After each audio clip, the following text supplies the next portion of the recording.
She stole my grandfather's house while I was standing at his graveside. I didn't know it yet. I was holding a single white carnation, the kind he always kept in a mason jar on his kitchen windowsill, and I was trying to remember the last thing he said to me. It was something about the lake, about how the ice breaks differently every spring and you just have to be patient enough to watch for it.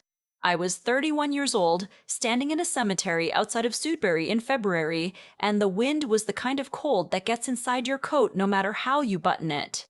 My aunt was beside me, her arm looped through mine, squeezing gently. I thought she was grieving. I thought we both were. I was wrong about a lot of things that week. My grandfather, Papa, I always called him, raised me from the time I was 9 years old. My mother left when I was 8. Not dramatically, not the way it happens in movies. She just stopped coming home.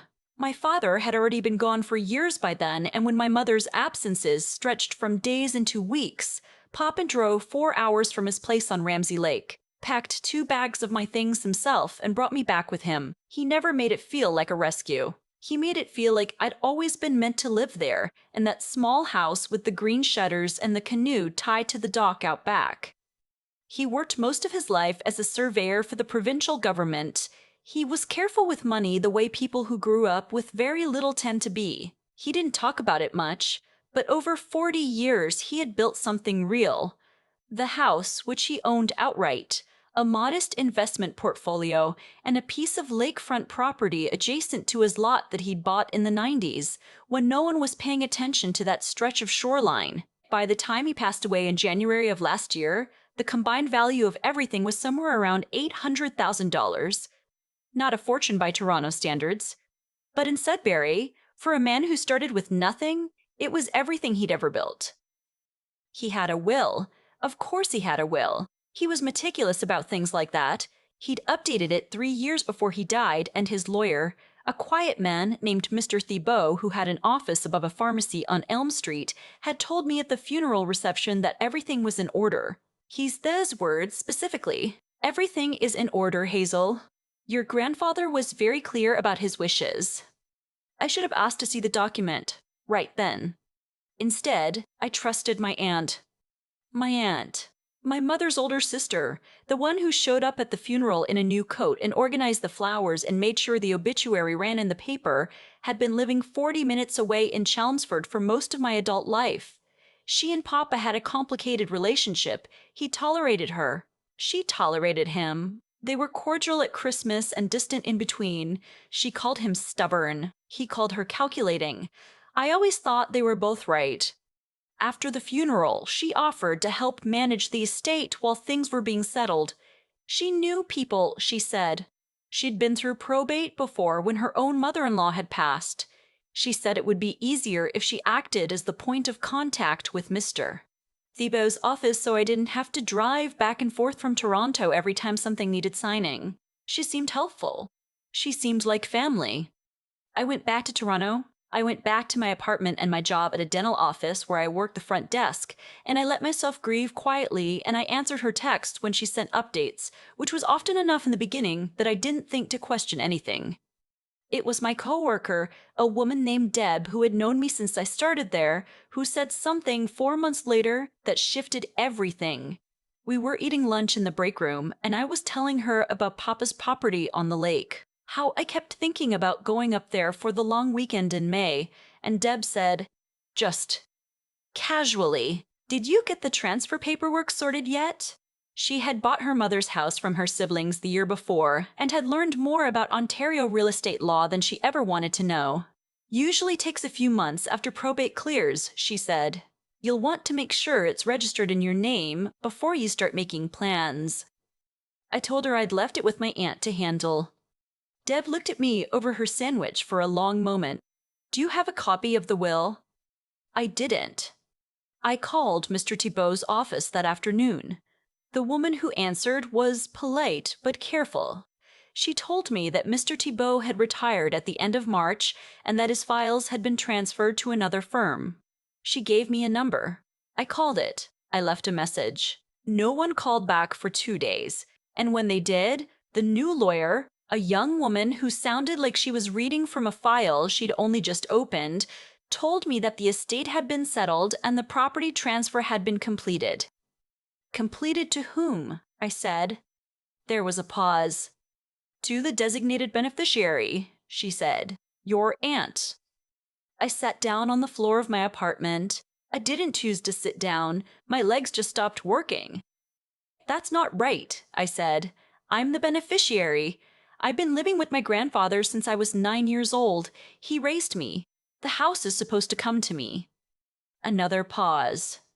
I'm sorry, she said. The will on file designates your aunt as the sole beneficiary of the property and the investment accounts. Your name isn't mentioned. I didn't sleep that night. I went through every piece of paper I had from Papa's house, and I didn't have much because I trusted my aunt to handle things and hadn't taken anything with me. I found a birthday card he'd sent me 2 years ago where he'd written in his careful slanted handwriting, "This place will always be yours, little one. Don't ever let anyone tell you different." I sat with that card for a long time. It wasn't a legal document. I knew that. But it was the truest thing I had. The next morning, I called my aunt. She answered on the second ring, which told me she'd been expecting it. I just spoke to the estate lawyers, I said. I know, she said. And then, after a breath, Hazel, you need to understand that your grandfather and I had a different relationship than you knew about. He changed his mind about things near the end. People do. He raised me, I said. He told me.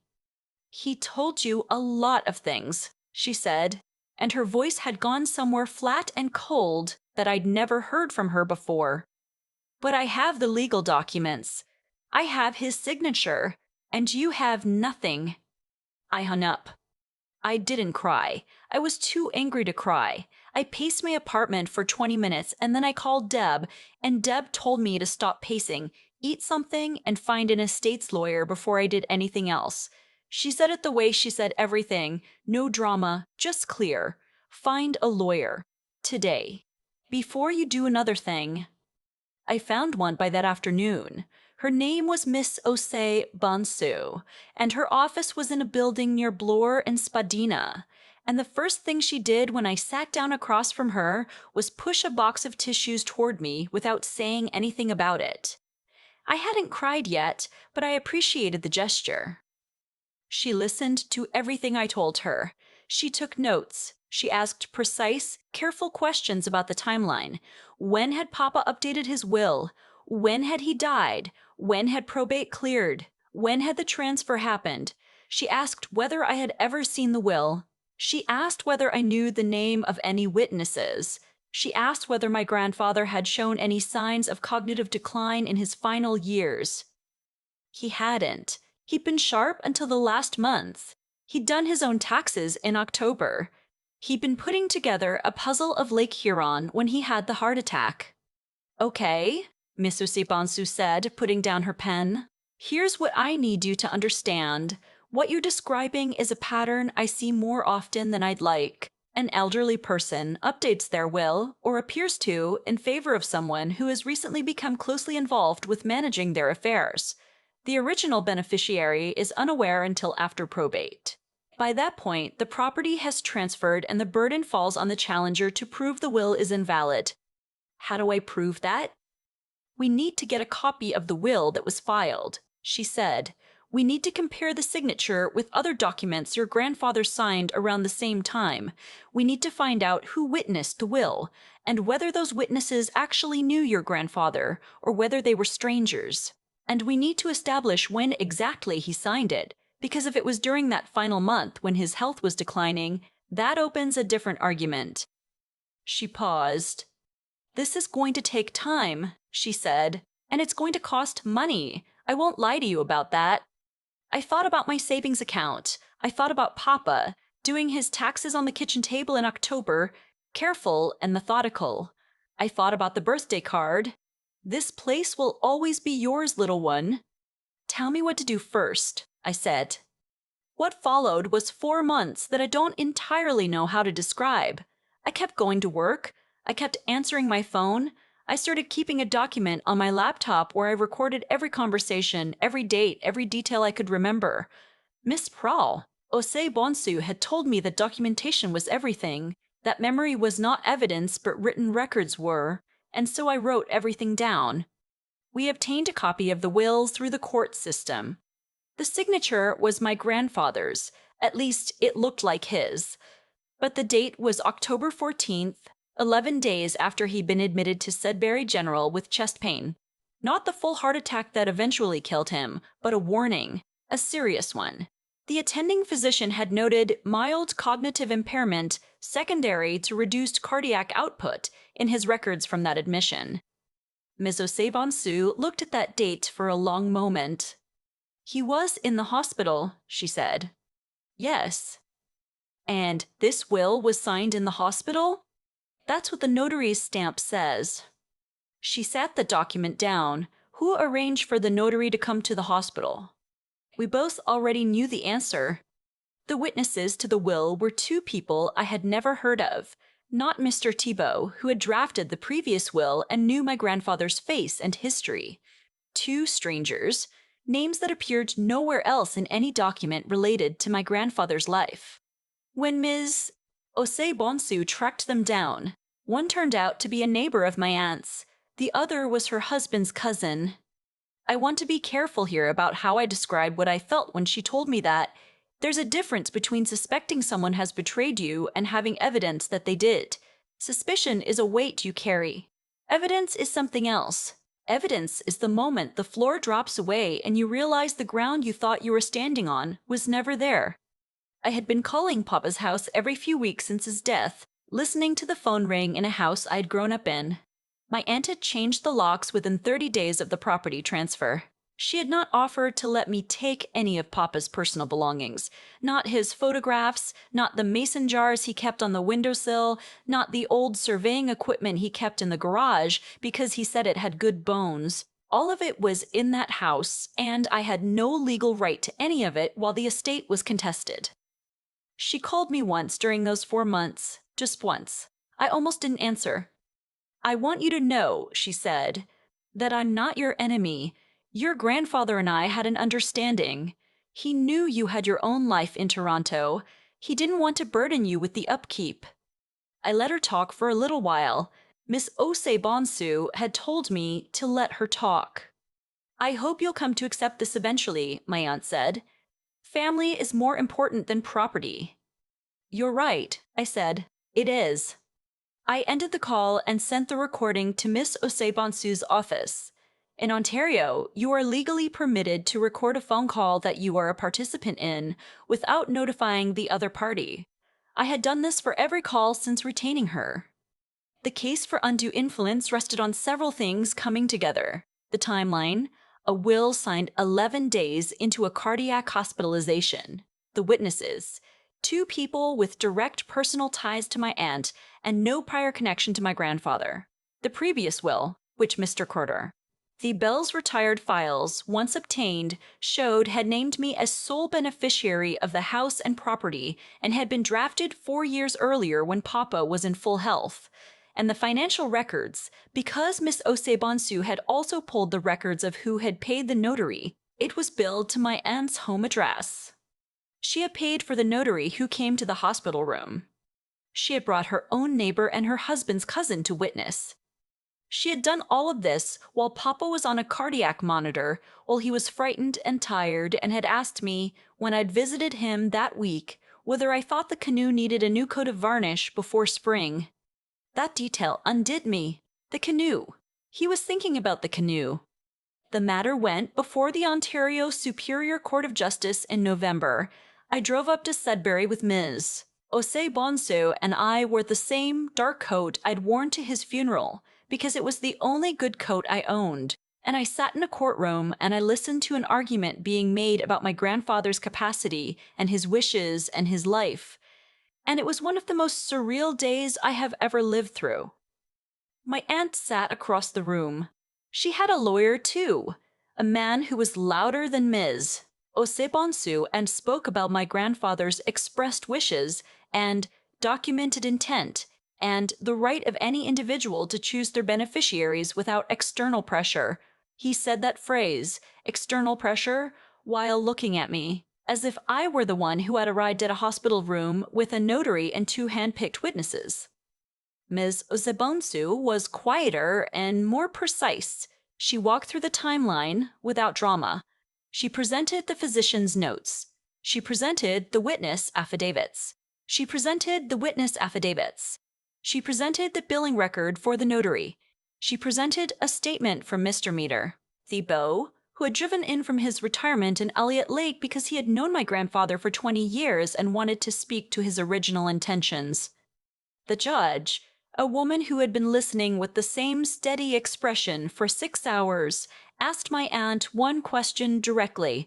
She asked whether she had arranged for the notary to attend the hospital. My aunt said she had done so at my grandfather's request. The judge asked whether she had documentation of that request, a text, an email, a nursing staff note, anything. My aunt said it had been a verbal request. The judge wrote something down. The ruling came 3 weeks later by mail. I opened it at my kitchen table with a cup of tea I forgot to drink. The will, signed on October 14th, was set aside on the grounds of undue influence. The previous will, the one Mr. Prowl, the beau had drafted, the one that named me, was reinstated as the valid expression of my grandfather's wishes. The property transfer was to be reversed. The investment accounts were to be returned to the estate and distributed accordingly. I read it twice. Then I called Deb. She answered on the first ring, and I didn't even say anything, and she said, "Tell me you won," and I said yes, and she made a sound like she'd been holding her breath for 4 months, because honestly, I think she had been. The house transfer took another 6 weeks to process through the land registry office. I drove up the weekend after it was confirmed. My aunt had taken some things. I knew she had, and Ms. Osebonsu told me I could pursue it or let it go. And I chose to let it go. She had not taken the mason jars.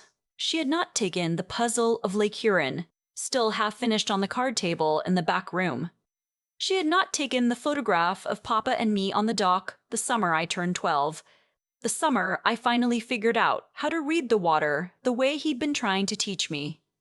I stood in the kitchen for a long time without doing anything. The green shutters were the same. The canoe was still tied to the dock, and it did need a new coat of varnish, and I made a note to deal with that in spring. My aunt called once after the ruling.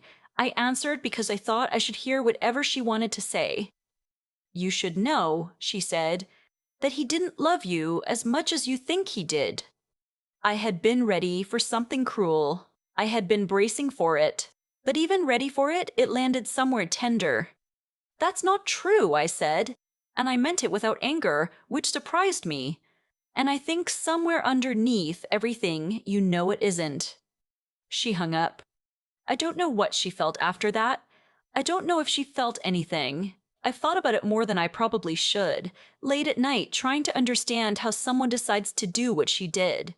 To walk into a hospital room where an old man is frightened and tired, to bring papers, to bring strangers, to smile at the nurses and say it's just a family matter. I don't understand it. I've stopped trying to. What I understand is the kitchen, the mason jars, the way the ice on Ramsey Lake breaks in April, never quite the same way twice if you're patient enough to watch for it. Papa taught me that. He taught me a lot of things. And nobody? No forged document, no transferred deed, no aunt with her careful cruelties can take any of it back. I keep thinking about the notary, not with anger anymore, just with a kind of quiet clarity I didn't have when all of this was happening. Someone made a choice to walk into a hospital room with papers and witnesses, to sit beside a man who was frightened and tired and connected to a cardiac monitor, and to present it all as a family matter. That choice had a cost. Not immediately. Not visibly, but the cost came anyway, the way it always does when someone builds something on a foundation they know is wrong. What I've come to understand, and I didn't understand it at the time, I was too angry and too scared to see it clearly, is that my aunt's plan only worked if I stayed quiet. It depended entirely on me not asking questions, not calling lawyers, not writing things down. It depended on me being the kind of person who trusts without verifying, who grieves without acting, who accepts what she's told, Because fighting back feels too hard or too expensive or too uncertain. And for a little while, I almost was that person. I almost let it go. But Papa hadn't raised me to be passive when something was wrong. He raised me to read the water, to look carefully at what's actually in front of you instead of what you assume should be there. That's not a lesson he taught me in words. It was something I absorbed over 20 years of watching him think through problems slowly and without panic. There's a kind of intelligence that isn't about being clever or quick. It's about being honest. About looking at the facts as they are, not as you wish they were, and then deciding what you're going to do about them. I think about Deb a lot too. She didn't know my grandfather. She wasn't involved in any of it. She just asked the right question at the right moment because she'd been through something similar herself and recognized the shape of it. That's what it sometimes takes. Someone who has already learned a hard lesson and is willing to pass it forward. I was lucky she was sitting across from me in that break room. I was lucky I kept talking instead of changing the subject. Ms. Osei-Bonsu, the first time I sat across from her, pushed a box of tissues toward me before I'd said a single word about what had happened. I've thought about that gesture more than once. There's something in that, in being prepared for someone else's pain, in making space for it without being asked, that I want to carry with me. That's the kind of person I want to be for someone else someday. What I know now, standing in Papa's kitchen, is that none of the outcome would have been possible without all three of those things working together. The willingness to do what was right even when it was expensive and uncertain. The discipline to document, to question, to follow the evidence carefully instead of acting on pure emotion. And the stubbornness, the refusal to accept a version of events that I knew in my bones wasn't true, that kept me moving through 4 months when it would have been so much easier to stop. The house is mine. The canoe needs varnish. The puzzle of Lake Huron is still half finished on the card table. I'll get to all of it.